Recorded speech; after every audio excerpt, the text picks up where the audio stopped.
Horizon TV, the beacon for the nation. Assalamu alaikum. I am Aisha Khan, an ambitious, open-minded and proud Muslim woman. Looking back at the Islamic history, it will not be hard to find women who are innovative, leaders or entrepreneurs. It is said that the property of Lady Khadija, the Prophet ﷺ's first wife, financed Islam in its infancy. Islam then elevated the position of women in so many ways. Join me as I set out to go on dates with Muslim women from all walks of life to find out who they are, what they do, and what role Islam plays in their lives.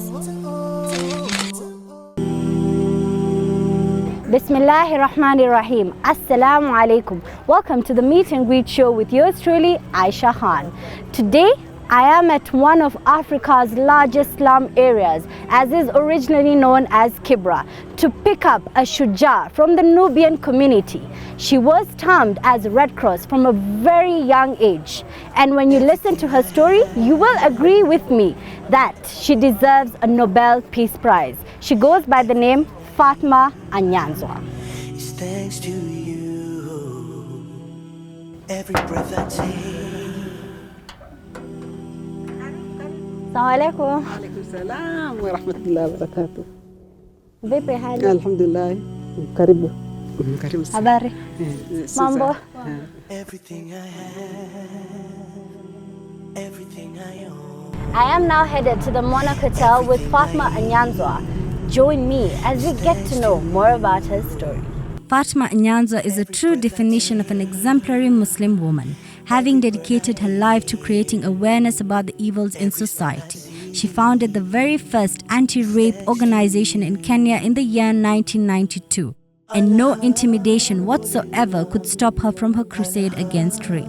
She made history in a time when people could not dare speak against the government in the single-party era, to stand against police sexual harassment, and was even jailed, which led to 21 prominent lawyers standing up for her, the likes of Nancy Baraza and James Orengo, amongst others. She is indeed an unsung heroine that deserves to be celebrated.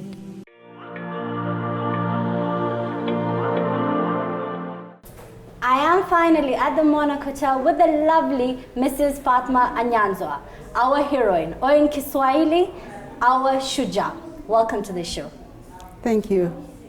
Fatma, you have been born and bred in Kibra, or others call it as Kibera. Tell us about your childhood days. I'd like to start with saying I was born in Kibera, and I went to school in Madrasat al-Falah, where my father was a teacher and our imam. MashaAllah.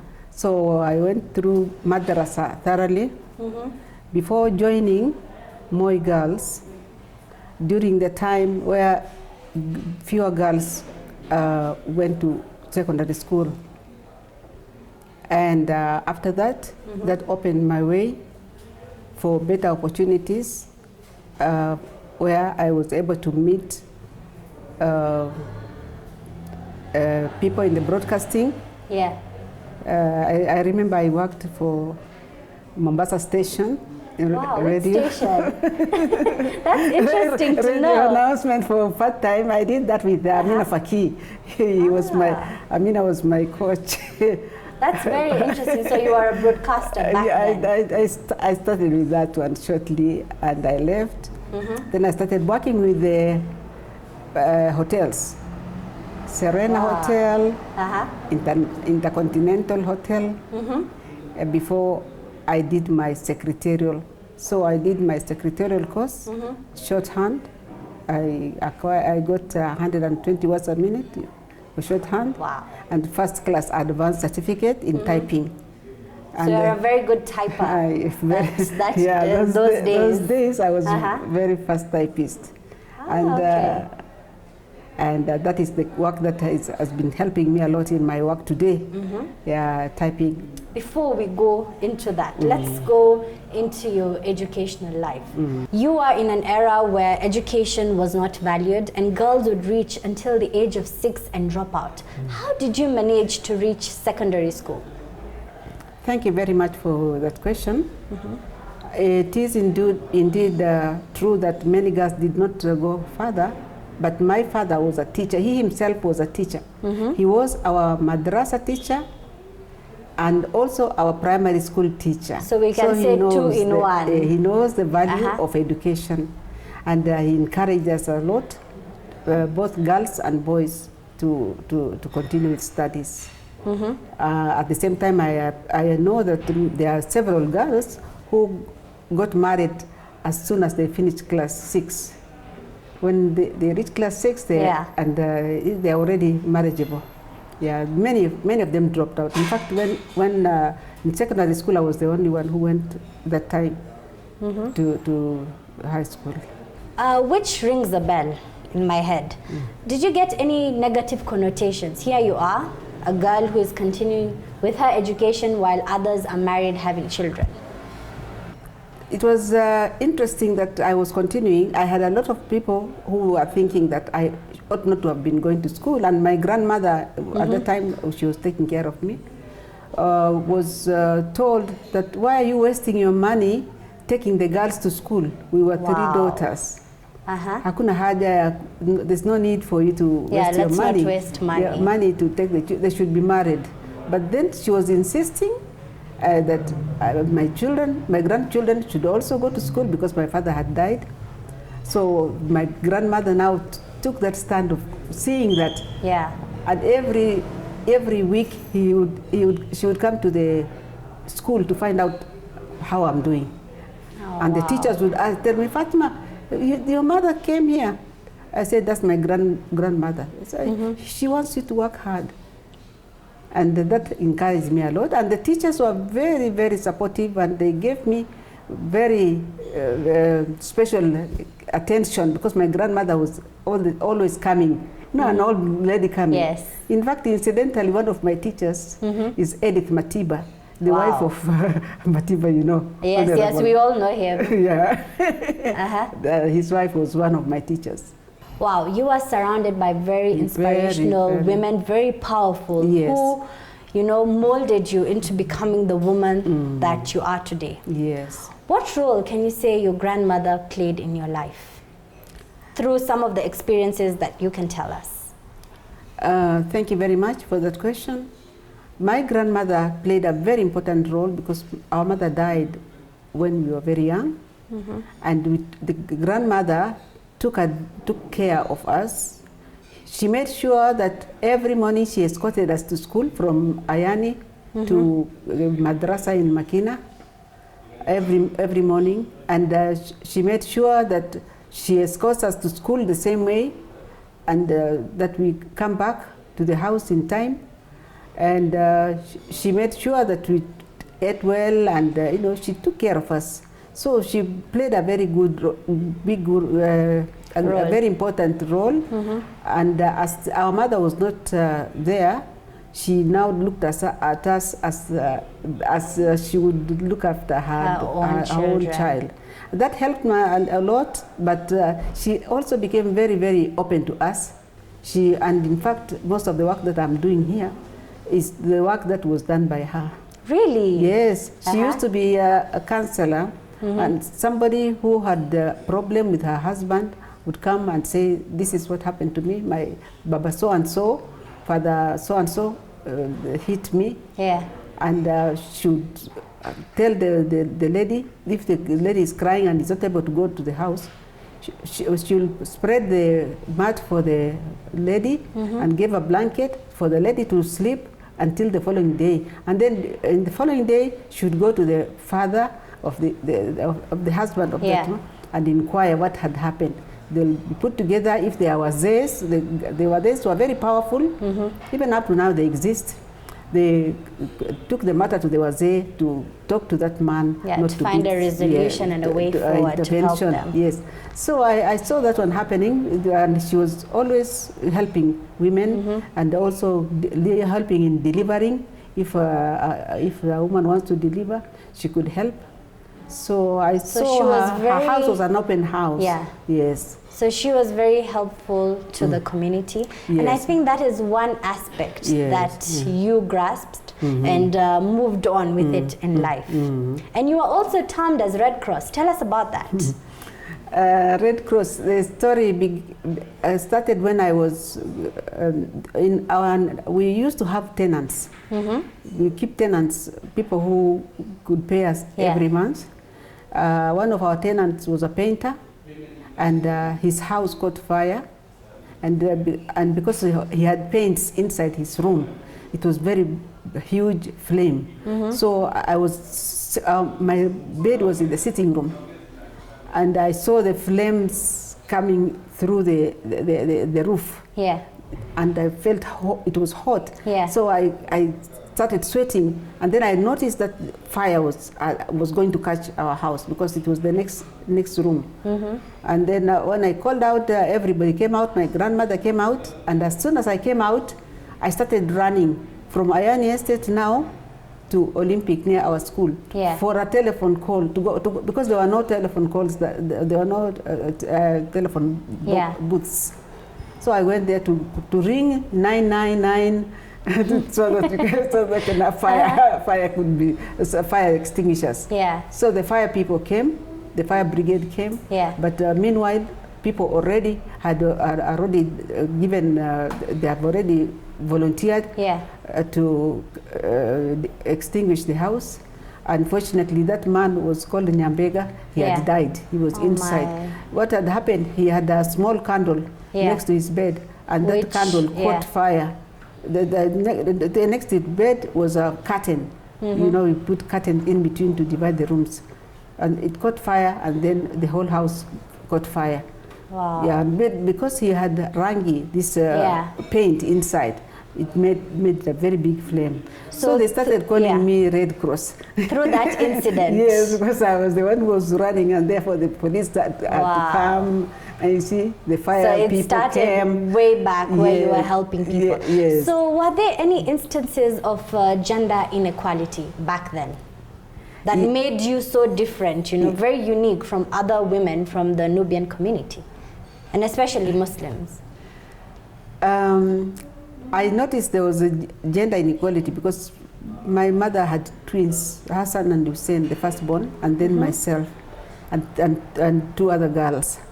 So these boys, they died when they were young. So we were on our own, girls only, because I now moved to my grandmother because my mother had died. And in my grandmother's house, we used to have good neighbors. So my grandmother would go to another house to go and chat. There's something, or there's information, or there's a meeting. She would go to the other house. So he went to our neighbor, next, not very far away, or opposite, about 100 kilometers. And then we heard that there were people in our knocking, scratching the window. We had scratching like their cats or something like that. And then I told my sister Aisha. I told my she was sister, also called Aisha. Yes. Interesting. somebody's on the entrance or at the door. Then they said, no, let's sleep. They started again and again. They kept on harassing us. They didn't do anything. Then when they did this one, then I started thinking, what can I do? So at the gate there, at the door, the outside door, I started piling chairs. Wow. I put a small table, a chair, another chair, just to enforce the door so that nobody can enter. So I piled, and now getting ready for whatever is going to happen. Red Cross in action. Yes. And now I was waiting. Then they came again very forcefully. And then I started screaming. I screamed. And then my sisters did not scream. I'm the one who screamed. They were scared. Yeah, they were scared. And then they were now listening. Then we started hearing footsteps. The people were running away. we had the people running about. And when they reached a few feet steps away, they were laughing. And then my sisters told me, my sister Aisha told me, si huyu ni sauti ya fulani alitaja ile kijana. So this is so and so's voice. I can notice. So we noticed that those are boys, the same place where our grandmother was going and staying. These people now, they knew that we were on our own. And now they can take advantage and come to our house because there's nobody in the house. But there you are to save the day. So I became I saved the day by locking, and we told our grandmother that when you go to another house, there are those boys there, they come and knock at our doors. But luckily they could not enter because we have already they could not enter. And even if they wanted to enter, the house is very near. If we screamed, they just wanted to harass us. Because you are girls. So this brings me to the next point, where you are regarded as a tomboy during your childhood years. Tell us about that, where you are driving this lorry, the matatu.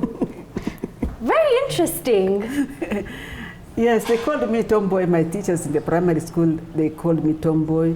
And because I was always, when we are doing PE, I didn't like netball so much. I get bored with netball. So what did you like? But I joined the boys. I was with the boys. They were playing football. We had a very big field, so I was now with them. And I don't want to be the goalkeeper.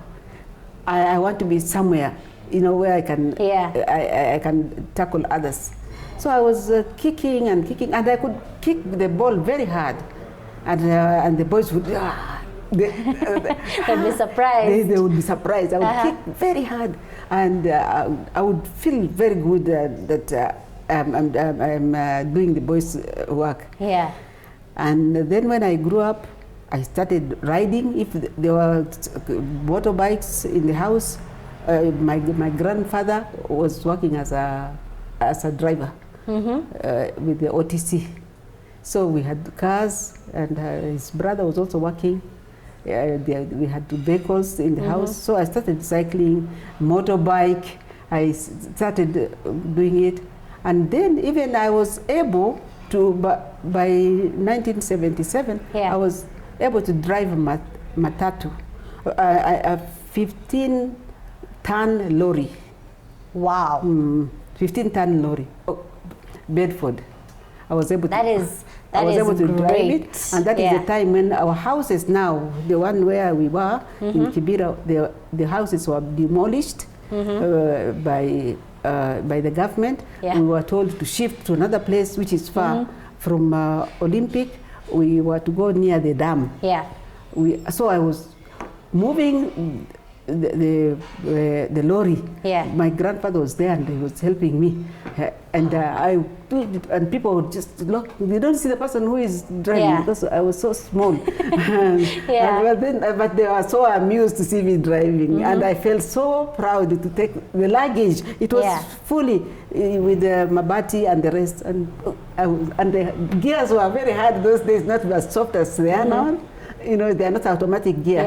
I had to force it, but I had been trained to use and then even when I got married, my husband bought a Volkswagen Kombi, and I was ferrying now passengers from Kibera to town every morning. When I was taking my children to school, they were going to Ngara school, the passengers would come to my house because they needed a lift, and I would take the passengers up to the post office, and then I take the children to school, and then I come again. So I made use of the matatu to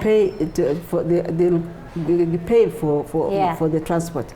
So Fatma, we will have to take a short break, and we'll resume back to how you got married, had a family, and your husband was in FC Leopard. Well, we will be taking a short break. Do not move a muscle. As in the next segment, we'll get to know more about Fatma Anyanzwa's story and why exactly the word Red Cross fits the shoe perfectly.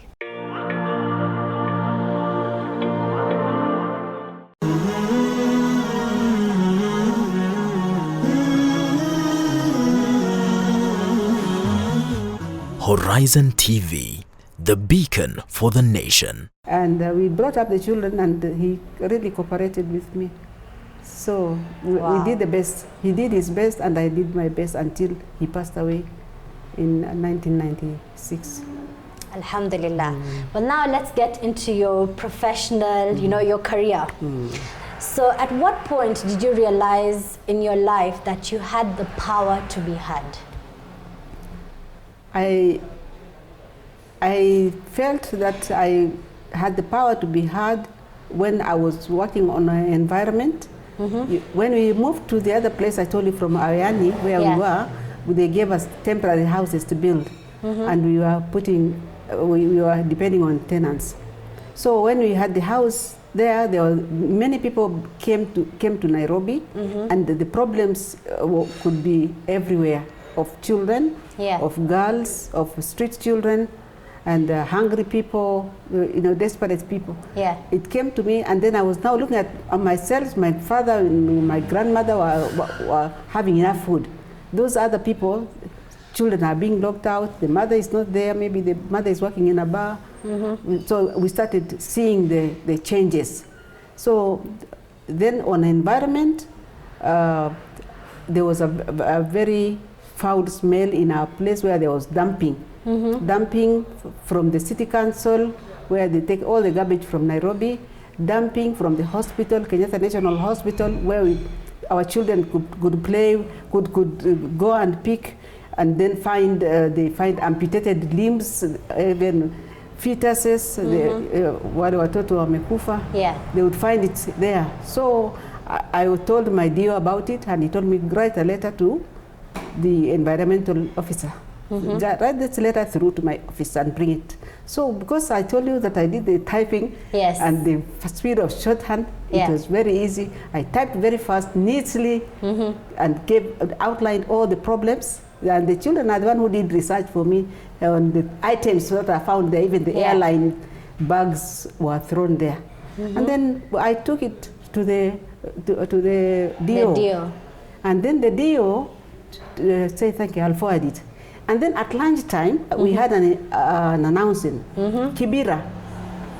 We are announcing to you that Isitupe Takataka Kibera, from today, anybody found, they'll be jailed. And there are police now who are guarding the area. Then I told my children, Abedi, umesikia Kibera, njoo. And then we had that one. When we looked outside there, in the dumping, there were no vehicles. The askaris were there. They would punish anybody, or they would arrest anybody who went there. Then I felt the power of that you're finally, being heard. So that one letter is changed. After that, that is where now. That is where you now have the highway passing the road. After that, you did a very heroic deed. Then what happened? Here you are, you have written a letter. Did it give you any recognition with other organizations? No, for this letter, it was not recognized. But I know the DOs and the rest, they know that I'm somebody who is mindful of my people. But you got a chance to volunteer with FIDA. I volunteered with FIDA. And in FIDA, I was able to work in Agip House, where Oginga Odinga's office used to be, the business of gas. So from there, I met many lawyers, Rachel Mamo, Honorable Now. Those are all the ladies. I used to work for Federation of Women Lawyers, so I used to invite them for meetings. So the office was given to me. My immediate boss was Lillian Maura. He left me in the office, and in his office there were books to be written, and I would read through them, and I came to learn more about law, and I was also involved. Lillian wrote a letter, wrote a book, Women's Guide to Personal Law, and during the time I was typing out for her notes, then I told her that I think I have something to say. What is it? I said it's about violence, it's about children, it's about poverty. These are the kind of things that is really giving me problem. I need to highlight them. Then I wrote the points, and then she told me that's a very good idea, but it will not be for this book, because our book is legal, is talking about the legal problem and the legal solution. So maybe we can do this one on another book, or when you come to that level. But this one is now on law. What does the law say? And what is the remedy? So I said, okay, that's good. So meanwhile, I had already gotten people, they know I'm working for lawyers, they know that I must also be as powerful. So more cases came to me in FIDA office, but FIDA used to concentrate on marital, on issues, marriage, yes, marriage and divorce. That's what they used to concentrate in. So about the violence, they didn't. That is when I found that I had the opportunity to continue with the Federation of the Kenya Anti-Rape Organization, which I started. And in 1992, 1992 and it was is when it was first registered. Anti-rape organization in Kenya. In Africa. There's no organization in Africa dealing with rape only. Only that is only rape. There is in Zimbabwe called Musasa Project. It is dealing with violence against women and rape, but ours is specifically rape. Yeah. Having so many cases of rape, was rape considered to be a very big deal at that time? At that time, people didn't talk about it. But as I told you, people are talking about it quietly. They are whispering. They didn't talk loud because they feared if you are found gossiping, maybe somebody will injure you when you say that somebody has raped. And people are very careful because you don't want to tarnish somebody's name. La takrabuzina, that is, don't go near unajisi or rape. So this is not accepted to us. So that is the reason now I'm coming out now to say our religion does not accept that. Why are we doing it? And why should we? And now if it is with Christians, they say it's not accepted. So those are the kind of things that made me now feel that I should concentrate in the subject that people have not talked about, because I know the background. Yeah. At that time, were there any laws put in place against people who are practicing rape? The laws have been there, but the law for a rapist, when the rapist rape a woman, was maximum sentence of up to life imprisonment. But for a child, the sentence is less. And for a boy, you know, there's also sodomy of boys. For a boy, it's even less. And for a disabled person, it's even less. But now, the laws have been reformed. Raping a girl or having sexual offense against a boy or against a girl is taken in equal terms of up to life imprisonment. Is there any rape incident that you remember to date that touched your heart? Yes. My house help came to me with a child who needed help. We took the child to the hospital. It was found that the child was raped, but she told me that the child had gone for a short call and a stick entered her genital. So, but then when the doctor saw, she saw it was not, it was rape. In that same hospital, in the police surgery where they take raped people, I found a man who had brought a young girl, about 11 years old, and this man carried the child like you could carry a bag on your back, holding the child by the shoulders like this. And then I asked the man, why is this child, why are you carrying the child like this? She says, how is he? Because he could not open up, she could not open her legs up because already there are injuries. So I told her, and what's happening? What are you going to do? He says, I'm going to the Kilimani police station, and I've been here for 2 days, this is the 3rd day, and now I'm forced to go there. And he was going to walk from the police surgery to police traffic, going to Kilimani, carrying that child like that. And now coupled with the child that we had brought, I said there are more problems to be seen. Yeah. So I said, no, I must help. Because this man told me, I said, now you need to go to the police and report. He said, yeah, but to go to court, I cannot go to court. And this child, there's nothing I can do because I'm going to report to work. I cannot be given another day off. Yeah. So Alhamdulillah, now we can see there are people that can be helped instantly whenever there is a rape, but it used to be very, very, very difficult. We have had cases of rape. Even when my grandmother was there, you could hear so and so, you see so and so. Something that was building up ever since you were a child, so and growing into adulthood, the same issue. Yeah, so and so was touched by so and so. Do you remember any incident that touched you personally and made you change your whole idea of the rape organization that you are running? Thank you very much.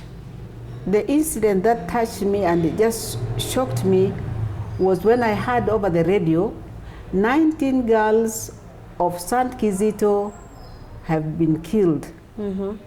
They were raped by neighboring schoolboys.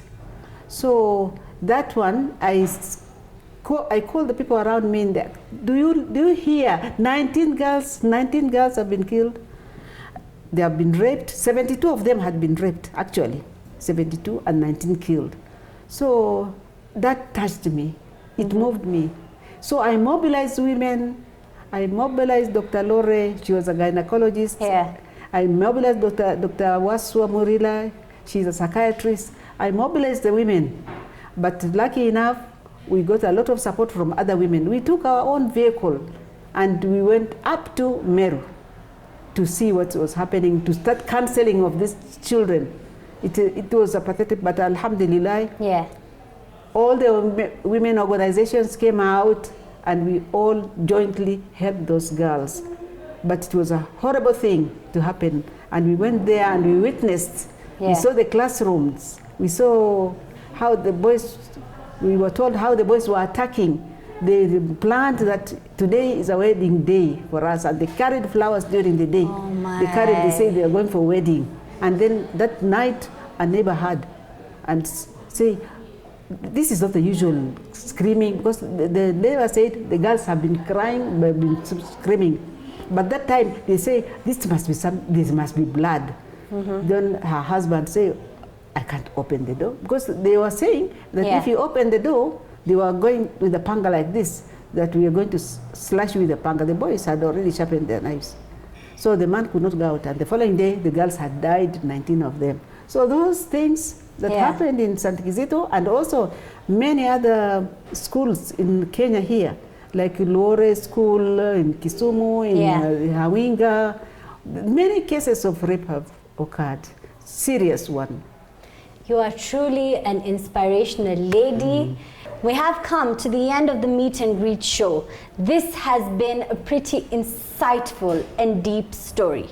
And one episode enough wouldn't do justice to Mrs. Fatma Anyanzwa. Catch us next week, same time, same place, to know more about her story, and I will also be meeting a few women who participated in her struggle. I have been your host, Aisha Khan. Goodbye for now, until next time.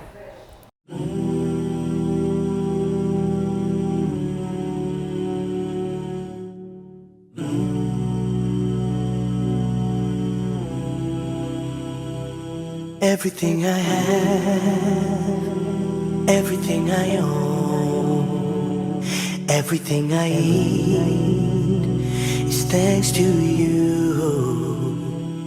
Every breath I take, every bird I hear, every smile I see is thanks to you. Alhamdulillah, Alhamdulillah, Alhamdulillah. All thanks is to Allah. Alhamdulillah, Alhamdulillah. The Meet and Greet Show with Aisha Khan was shot on location at the Monarch Hotel, your one-stop halal certified hotel.